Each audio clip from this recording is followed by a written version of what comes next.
Pesona si Gadis Desa, episode 57 dengan judul Labirin Cinta. Selamat mendengarkan.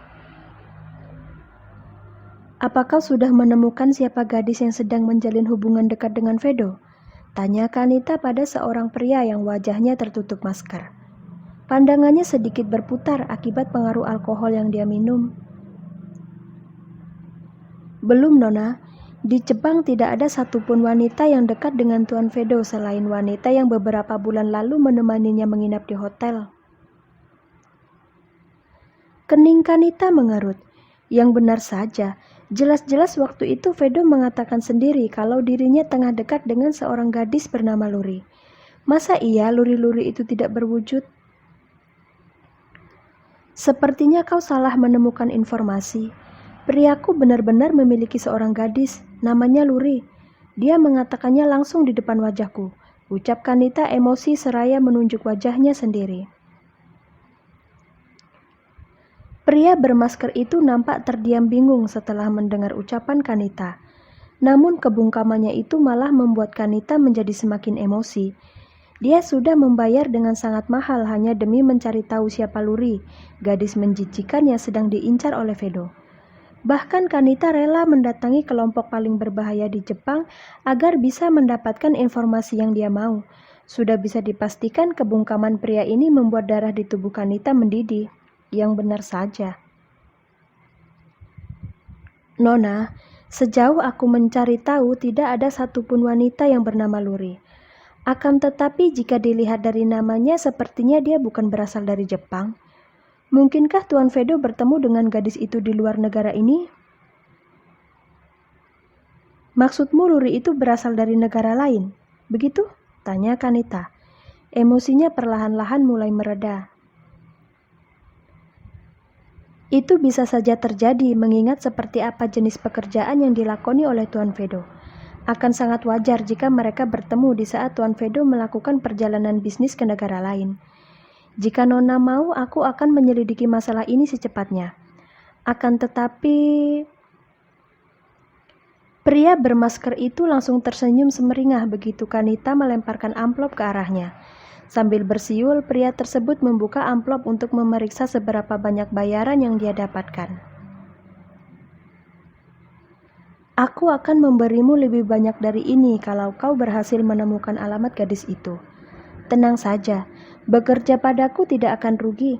Kau akan mandi uang jika kinerjamu bisa membuatku merasa puas, ucap Kanita dengan penuh percaya diri.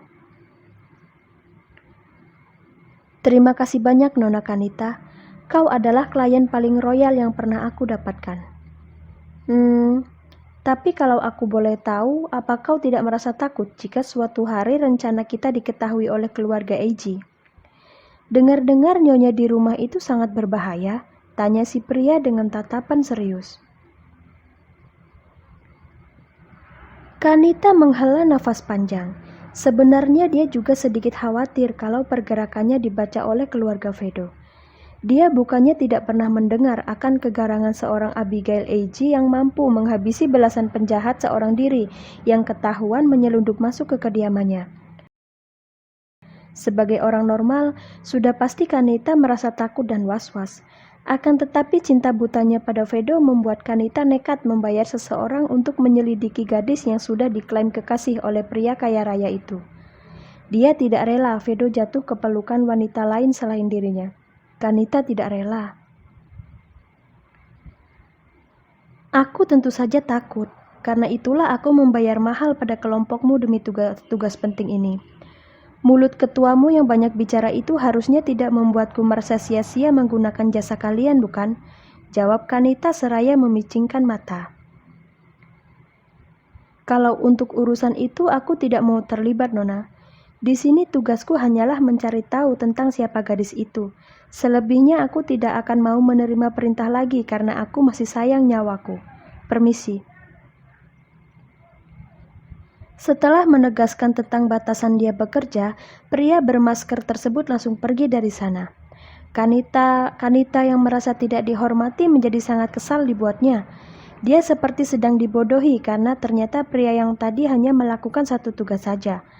Padahal tadinya Kanita berniat memintanya untuk menghabisi si luri-luri itu. Sial, kalau begini cara dia bekerja maka akulah yang dirugikan. Brengsek. Dengan marah Kanita pergi keluar dari dalam klub. Dia lalu berjalan sempoyongan menuju parkiran mobil. Luri, kau tunggu saja apa yang akan aku lakukan begitu keberadaanmu ditemukan. Ingin merebut priaku? Cih, jangan mimpi. Geram Kanita kemudian meminta sopirnya untuk segera melajukan mobil menuju rumah. Dalam perjalanan, Kanita tak henti-hentinya memandangi foto Vedo yang sedang terlelap dalam pelukannya. Sungguh, dia sangat merindukan saat-saat kebersamaan mereka ketika sedang beradu gairah di ranjang hotel.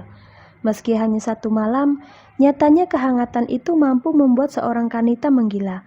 Dia tidak pernah bisa melupakan rasa yang diberikan oleh Vedo malam itu. Hanya kau satu-satunya pria yang bisa mengalihkan duniaku, Ved.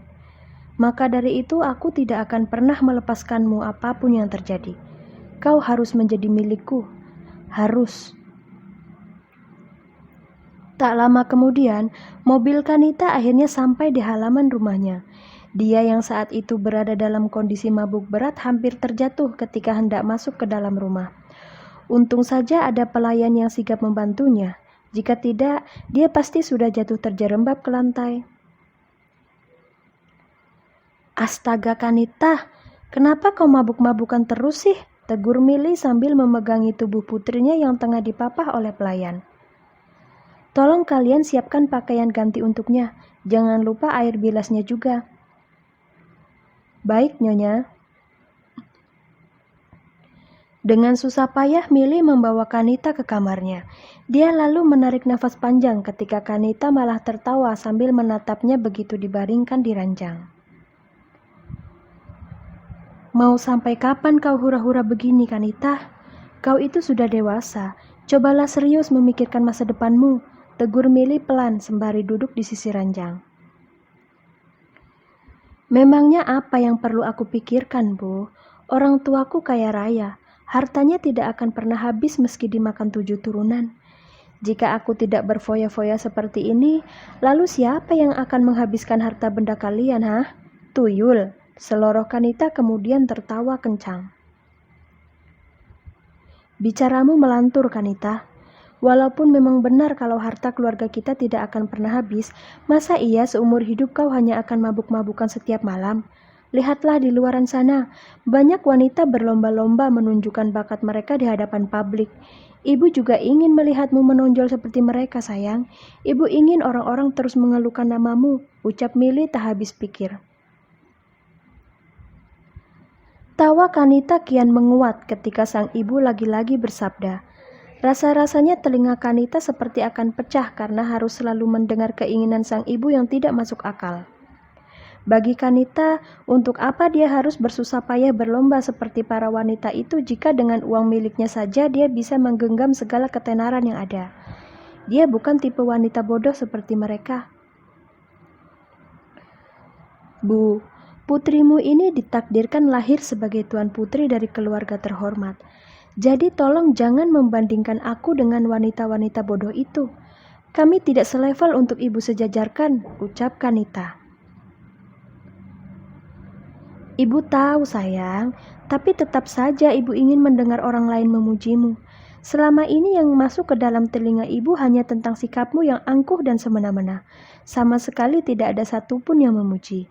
Ibu merasa kalah dari mereka, Kanita. Ibu iri, sahut Mili mengeluarkan unek-uneknya. Oh, jadi ibu iri. Hahaha, tenang saja. Nanti aku akan membantu ibu membungkam mulut sialan mereka setelah berhasil menikah dengan Vedo. Kita lihat apakah mereka masih berani membuli ibu atau tidak. Raut wajah Mili langsung berubah masam begitu nama Vedo disebut.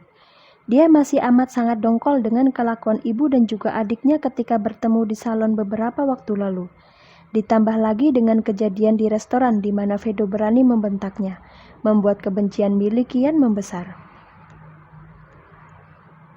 Kanita, Sebenarnya apa yang kau lihat dari pria kasar itu sih? Di negara kita ini kan tidak hanya dia saja yang memiliki kuasa. Ada banyak tuan muda tampan yang statusnya jauh lebih tinggi darinya. Coba buka matamu lebar-lebar. Jangan hanya terpaku pada satu pria saja. Mata Kanita terpejam begitu sang ibu selesai bicara. Bagaimana bisa ibunya ini menanyakan tentang kelebihan seorang Fedo Eiji? Memang benar kalau di Jepang bukan hanya Fedo seorang yang mempunyai status tinggi. Akan tetapi yang membuat Kanita menggila padanya adalah pesona Fedo ketika sedang berada di atas ranjang. Fedo begitu panas dan juga basah. Hanya dengan membayangkannya saja mampu membuat tubuh Kanita serasa seperti terbakar. Memaksa otak Kanita tak lagi bisa berpikiran jernih. Lupakan Fedo, Kanita. Kau tenang saja. Nanti ibu akan membantumu berkenalan dengan salah satu anak teman ibu. Dia... Diam! Sentak Kanita menyela ucapan sang ibu. Dengan tatapan membara, Kanita memberi peringatan pada sang ibu agar tidak mencampuri urusannya dengan Fedo. Sekali lagi aku mendengar ibu bicara seperti tadi, maka jangan salahkan aku jika aku tidak akan mau menganggapmu sebagai orang tua lagi. Aku mencintai Fedo, Bu. Hanya dia satu-satunya pria yang boleh menjadi suamiku. Hanya dia, Bu. Hanya dia. Mili terperanjat kaget saat Kanita meneriakinya. Dia tidak menyangka kalau putri yang begitu dia cintai tega bersikap begini kasar padanya. Dengan perasaan campur aduk, Mili memilih pergi dari sana. Hatinya seperti tersayat melihat cara Kanita menatapnya. Hanya gara-gara seorang pria, putrinya itu tega bicara dengan begitu kasar. Sungguh sangat sakit hatinya sebagai wanita yang telah melahirkan dan juga membesarkannya selama ini. Mili kecewa. Kanita yang melihat sang ibu pergi dari kamarnya langsung bangun dari ranjang. Dia sama sekali tidak terlihat raut penyesalan di wajahnya setelah apa yang dia lakukan barusan. Ini yang akan aku lakukan padamu, Bu, jika masih berani menghalang-halangi hubunganku dengan Fedo. Ibu harusnya tahu kalau aku tidak bisa jika tanpa Fedo. Hanya dia yang aku inginkan, gumam Kanita pelan. Malam yang semakin larut membuat mata Kanita mulai mengantuk. Ditambah lagi dia yang sedang dalam kondisi mabuk, membuatnya ingin segera terbang melayang ke alam mimpi. Aku mencintaimu, Fedo. Aku pastikan suatu hari nanti kau dan aku akan berada di atas pelaminan yang indah. Kita akan menjadi pasangan paling bahagia di dunia ini, sayang. Aku mencintaimu, ucap Kanita lirih sebelum akhirnya terlelap. Kadang cinta memang mampu membuat seseorang berkelakuan tidak waras layaknya orang yang kehilangan akal. Dan cinta yang seperti itu kini tengah singgah di hati dan pikiran Kanita. Dia terjebak dalam labirin cinta di mana pria yang dia suka tidak menginginkannya. Kanita sebenarnya sadar kalau dia akan terluka jika memaksakan kehendak. Tapi dia tidak sanggup untuk menepis perasaan tersebut. Apalagi perasaan itu telah terbumbui oleh nafsu. Membuatnya semakin ingin dan ingin untuk menguasainya. Dia mencintai Fedo. Rasa itu tulus. Tapi sayang, rasa itu tidak bersambut. Dan sepertinya Kanita akan menemukan batu sandungan yang cukup besar jika tidak segera keluar dari labirin cinta ini.